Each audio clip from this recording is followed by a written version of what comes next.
Oh, jeez. Here we go again. Oh, I should have kept that See gym those membership. lights? That's the elevator we need to take.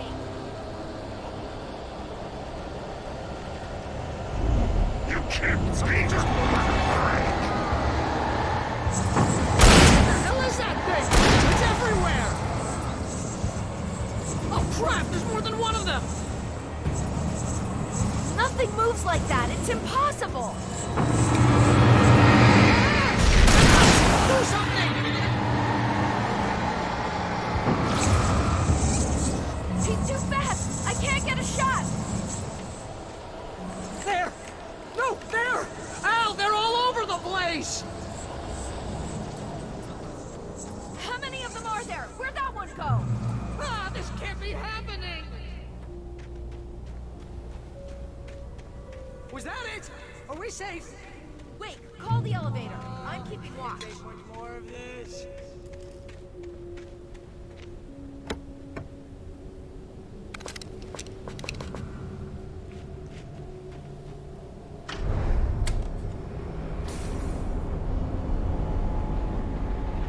Heads up! Here they come! Oh no! Oh no!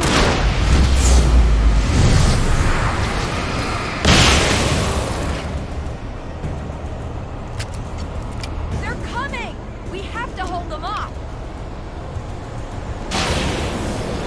Get off me! Right there!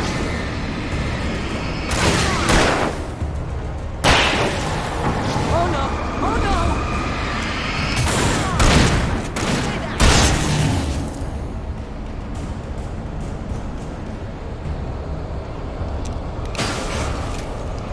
Far I enough! swear this is the slowest elevator in the world!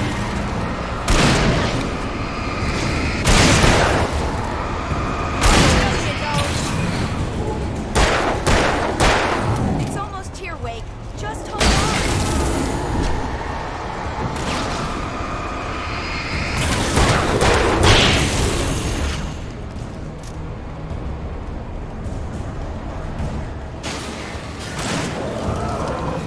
It's here! Now, let's go!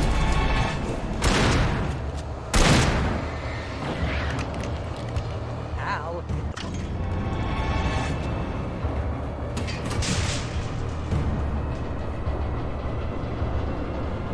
We're almost there.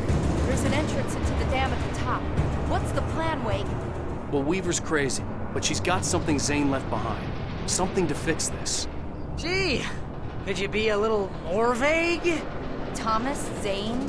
Seriously? Might as well be Paul Bunyan or Bigfoot. Yeah, well, he was real.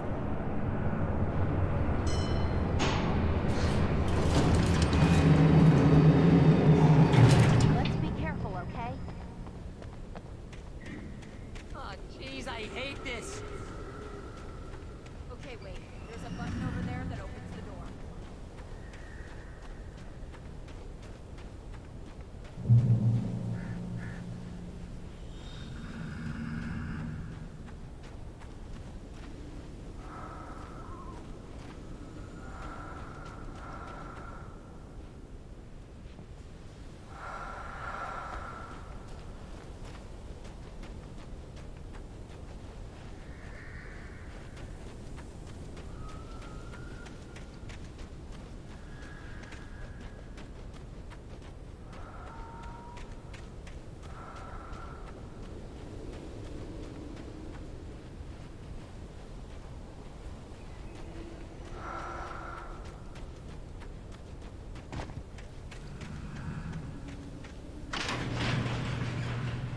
I think something's broken. Hold the button down so we can get in.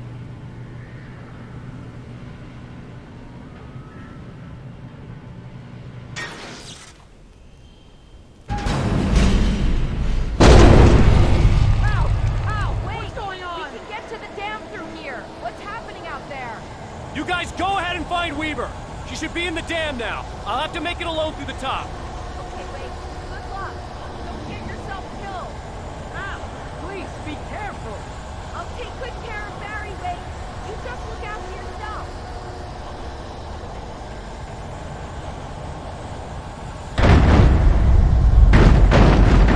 God, you're kidding me.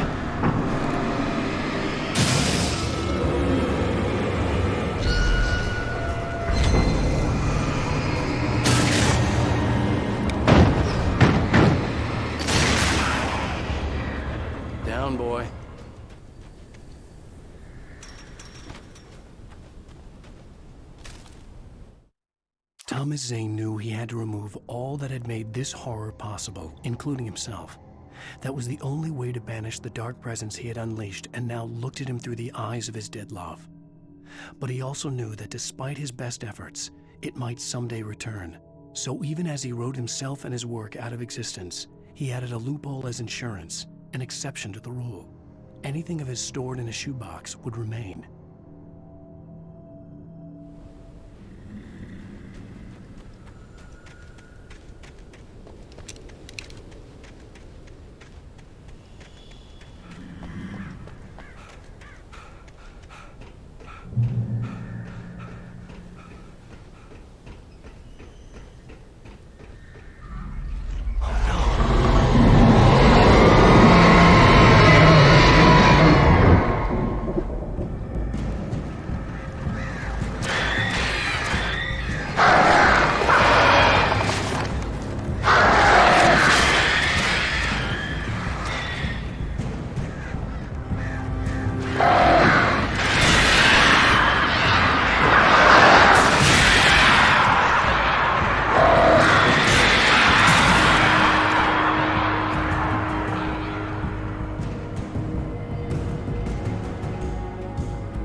Mission can be a hobby or a job.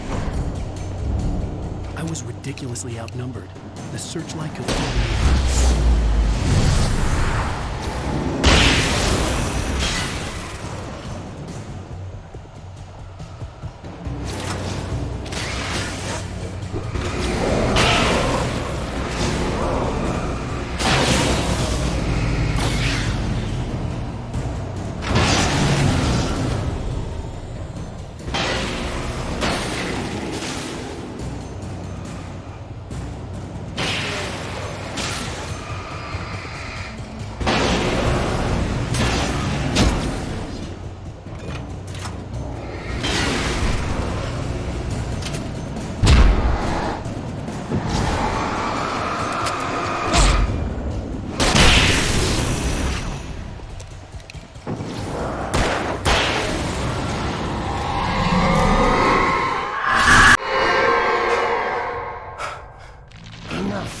You will go no further.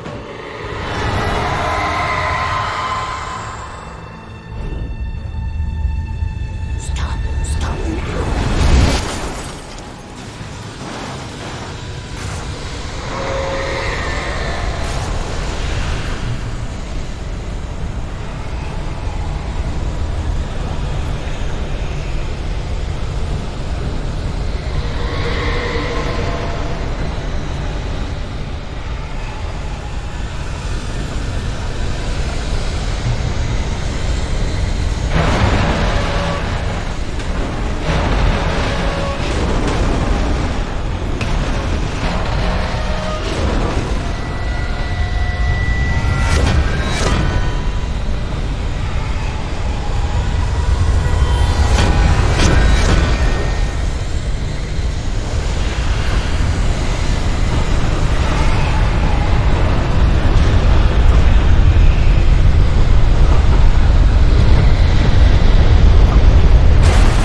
Wrong.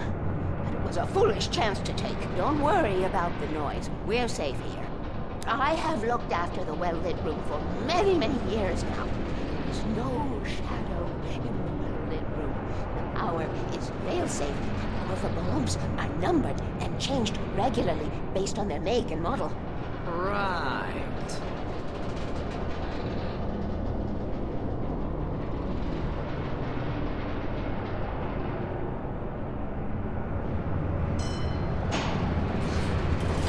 There's an old army base at Raincoat Point, north of here. It was active during the Second World War. They operated here back then. They must have built this. Yes, they did. It's my place now.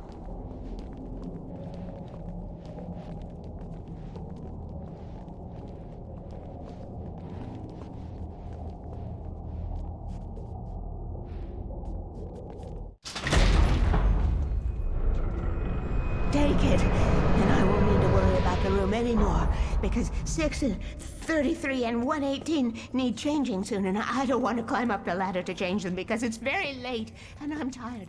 And if you take it, I won't have to do that anymore. The page was autobiographical, a memory from my childhood. But I didn't write this. It was a page written by Thomas Zane. None of them were supposed to exist anymore. Alan, 7 years old, would fight sleep to the bitter end.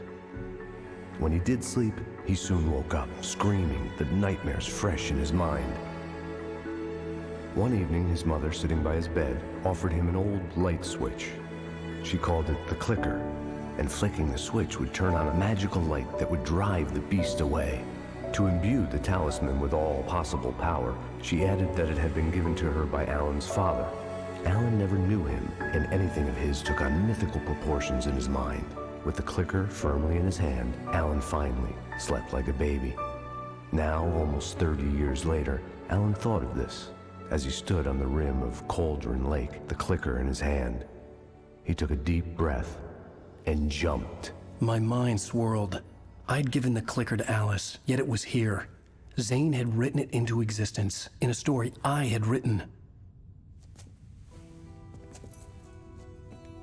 I can get to her now. I can finish this.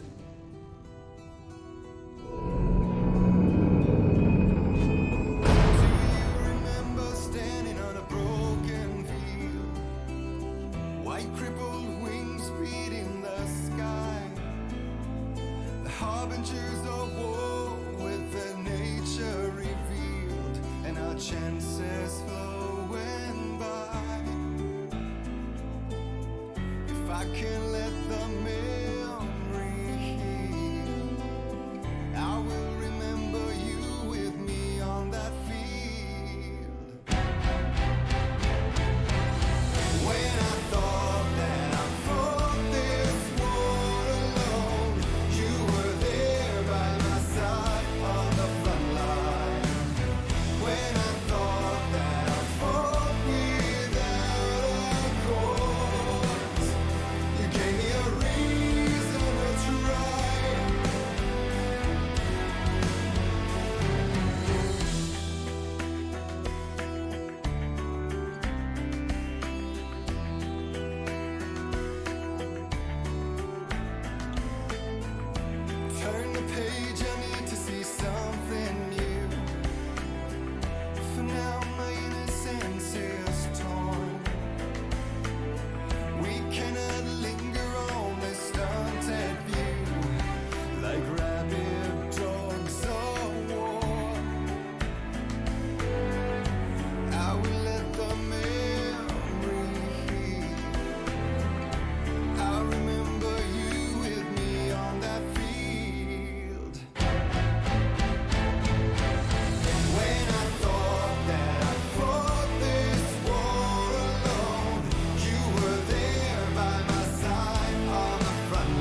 Previously on Alan Wake, I wrote a horror story that has come true. Thomas Zane did the same in the 70s. You will go no further. If I continue like the Dark Presence wants me to, the story I'm writing won't save Alice.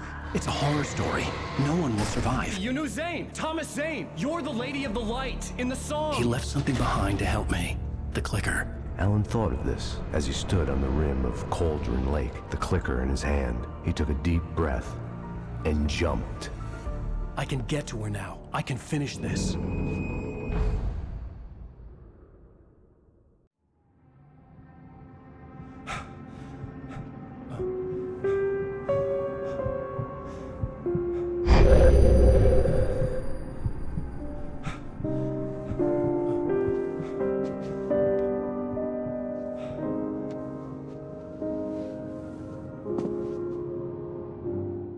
I had a hangover.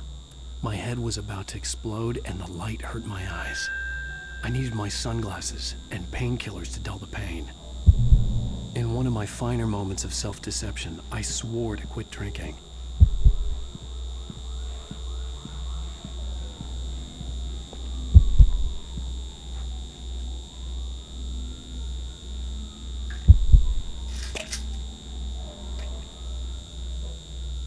The pills worked fast. The prospect of being awake started to seem bearable again. The lights were like needles in my eyes. I needed my sunglasses.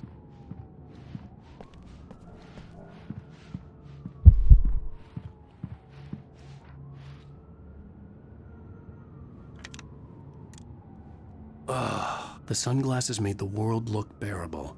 Now I could keep my eyes open without feeling like a vampire in the sun.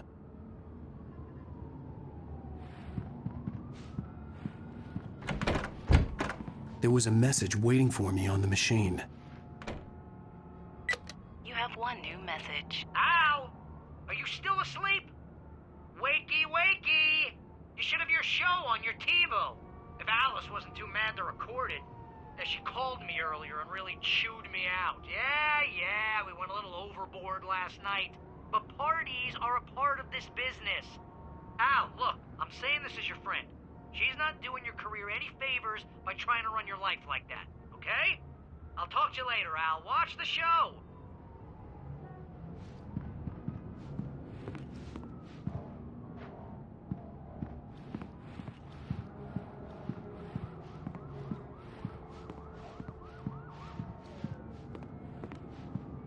I'd been a guest on the talk show the previous night, talking about my latest book. The show was supposed to be waiting for me on HBO. Thank you, everybody. We have a great show tonight. I've been talking with the best-selling author Alan Wake about his new book, The Sudden Stop. Yeah, good read. Go buy it. No, it is a good read. Look, I'm gonna be honest here. Is that wise? No, but I'm gonna do it anyway.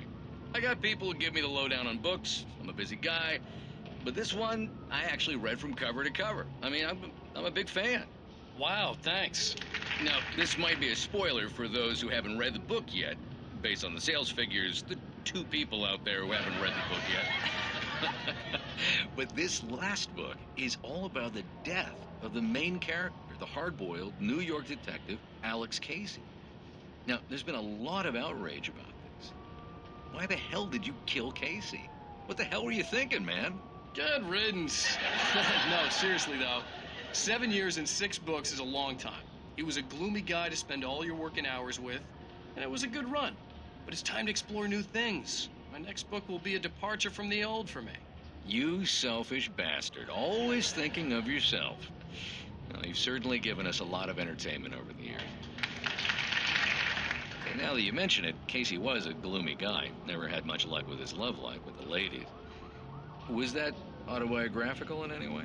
Yeah, no kidding. Casey's lady friends tended to die on him. With Casey, it was all about his pain. No, nothing autobiographical about that. I'm a happily married man. My wife is my muse. Well, congratulations. That's great to hear. So, how's the publicity tour been treating you? Good. Great. But I gotta say, I'm glad to be back home in New York. Well, you've certainly been on the news a lot lately. Lots of parties and, You got into a fight with some paparazzi. Oh, man. Well, that guy was really in my face. I lost my temper. I know that wasn't cool. You are famous for that temper. Well, I did also write several books. Well, your latest novel is called The Sudden Stop, and it's in bookstores now. Go get it. That means the two of you out there who haven't bought it yet. Ladies and gentlemen, that's all we have for you tonight. I want to thank all our guests for the evening. Alan Wake, Sam Lake. Once more, do the face for us, Sam.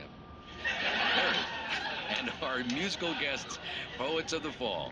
Thank you, and good night. At least I'd been funny. I told myself I could live with that. Did you watch the show? I didn't say anything stupid if that's what you want to know. Okay, Grumpy. You want an aspirin or something? Are you going to start with me about drinking now? You know what? Go back to sleep, Alan.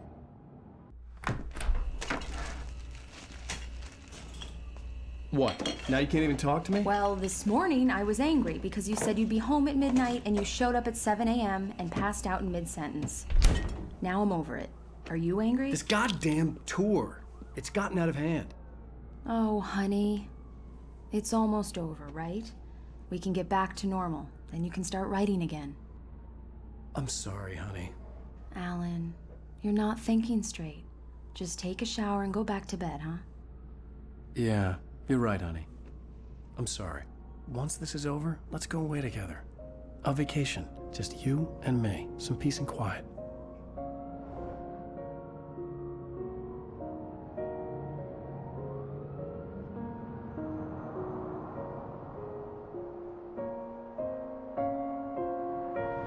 Somehow, the clicker was the key to the cabin. I had to return to Cauldron Lake to save Alice.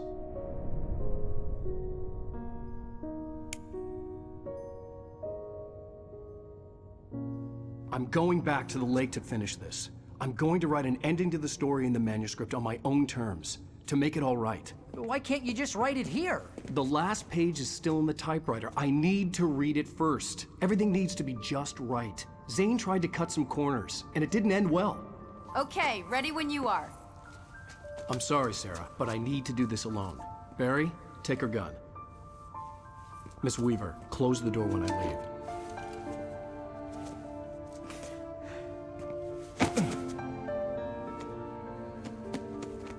Good luck, Al. See you later.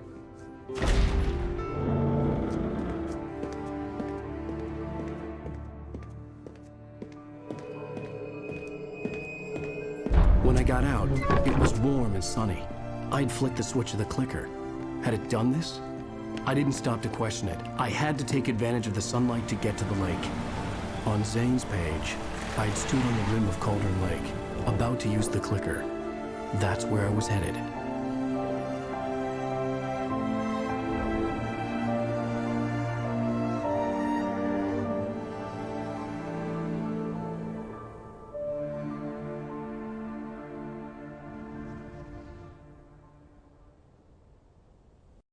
Alone, in daylight, surrounded by the beauty of the Pacific Northwest landscape.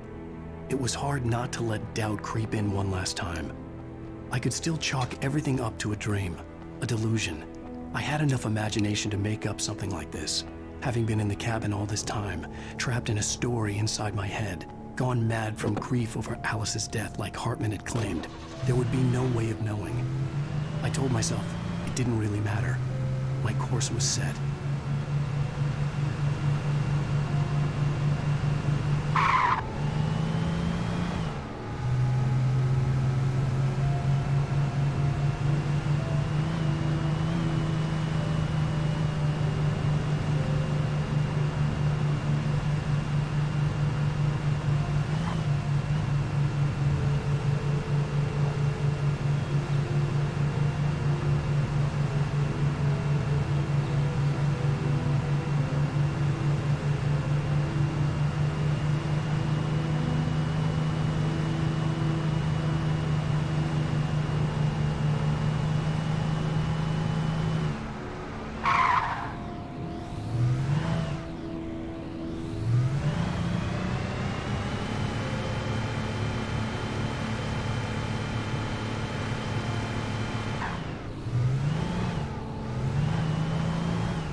The Dark Presence was no longer trying to capture the rider so he could create the ending it wanted. The rider knew too much. He was too strong. And he carried a weapon left behind by Thomas Zane, something that could hurt it. Now, the darkness was doing everything in its power to simply stop the rider from ever reaching Cauldron Lake and the dark place it came from.